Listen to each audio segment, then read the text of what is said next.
So we obviously know about the highly publicized trade for Damian Lillard involving the Milwaukee Bucks. We obviously know about Jrue Holiday then moving from the Blazers to the Boston Celtics for Robert Williams and Malcolm Brogdon and some picks.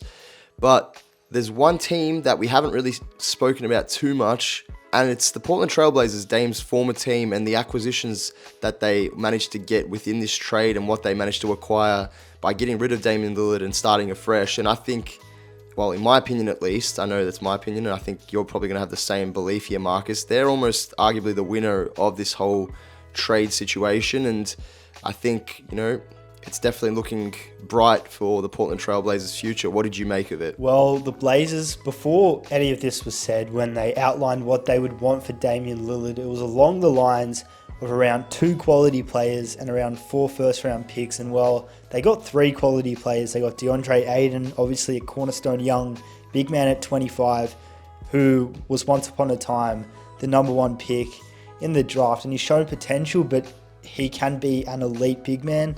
And it's a perfect position for him, playing under Coach Chauncey Billups, a great point guard in his own right who played with some phenomenal bigs himself like Rasheed Wallace and the likes, Marcus Camby as well. So I think he's got to know how to structure an offense around Ayton, which is terrific. And then Rob Williams, obviously the guy has a lot of potential. Celtics fans harp on him so much about how good and how high his potential is to be like a Bam Adebayo type of player, which I don't really understand because, I know he's talented, but he hasn't played over 55 games ever, so you can't really harp on potential if someone's not playing. But nevertheless, they got him for not too much, and then they also got in that deal Malcolm Brogdon, like you just said before, who is, I guess, a filler guard. I think he's been an all-star before. He's a great two-way player, and I think he is a selfless player as well. He's someone who can either start or he can come off the bench and mentor a guy like Scoot and show him the ropes of how to be a real professional in this league.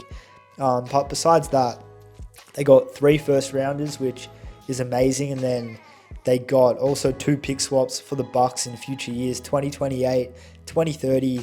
We'll see if the Bucks are good then. Hopefully they're not, because I'm a huge Blazers fan myself, so I wish them all the best. But besides that, Tamani Kamara, is he a rookie? I don't really know too much about him, but keen to see what he has to offer. Yeah, I don't know much about Tamani, but I think obviously they rate him highly enough to include him in a draft deal.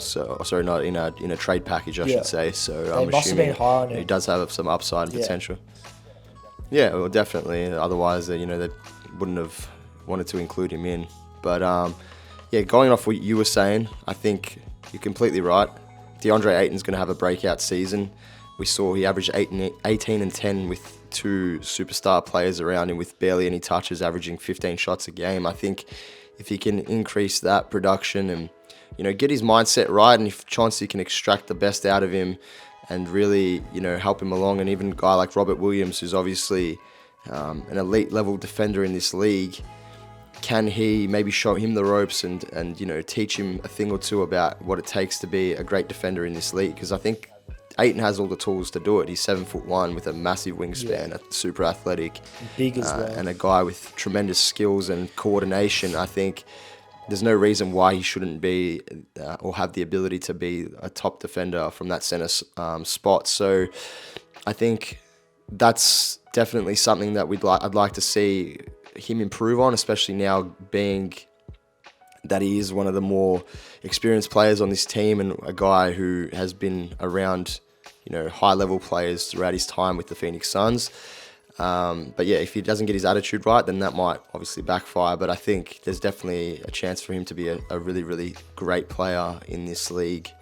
The other guy, obviously, in the mix, Robert Williams, like you said, I don't know where they really got that Bam comparison from, because I kind of pulled that out. I feel like he doesn't have the playmaking ability. Yeah, but I feel like Celtics fans I don't know. I'm just saying, rate him, whoever. You know what I mean? They do rate him very highly, and obviously he's a great player. But I don't know. I never really understood the Rob Will, the attention that he kind of got, considering he wasn't healthy. And I know he's talented, and he's like one of those Swiss Army knife big guys, but. Yeah, I feel like Celtics fans he's quality, but they overrated him to an extent where he was like some young and upcoming NBA star, which maybe he is, but I don't know. It didn't make sense to me. Maybe the Blazers get the best out of him. You know what I mean? Maybe they'll be able to get every piece of his potential extracted, and they've obviously done a good job of that in the past with whichever young guys come to that organization. They do seem to be able to get the best out of them.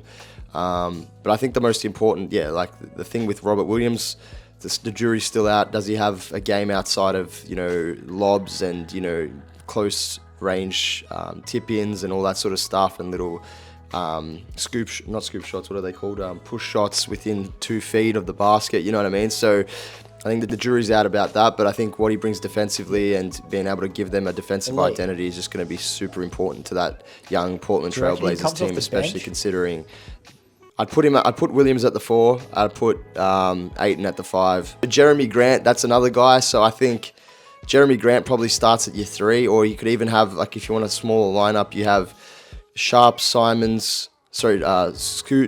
Simons, Sharp as the 1 to the 3, and then you have Jeremy Grant playing the 4, and then DeAndre Ayton at the 5, have Robert Williams coming off the bench. But I think you need to have one of those guys coming off the bench, one of the younger guys, because then it allows that second unit to flourish, especially alongside a guy like Malcolm Brogdon. You want to be able to have that, balance with that starting 5 and with the guys coming off the bench. You don't want to have a complete drop-off in production when those guys do end up going to the bench. But whatever they decide to do, I think they've got a lot to work with, a lot to play around with here. And like you said, Malcolm Brogdon, a consummate professional. Whether they look to deal him to a contending team and try and get extra assets out of him, and maybe one player, like for example, if he goes to the Clippers, get a pick out of them, and maybe a guy like Brandon Boston, another young guy.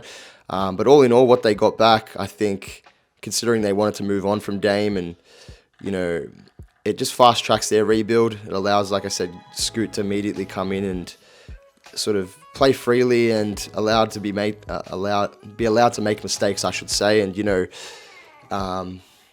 allow him to feel out the highs and lows of the NBA season. I think he could very much have a season like a guy like Steph Curry or like a Trae Young. He might struggle in the initial parts of his career in the first half of the season, and then come out and absolutely torch it in the second half of the season, and really push himself up there for Rookie of the Year.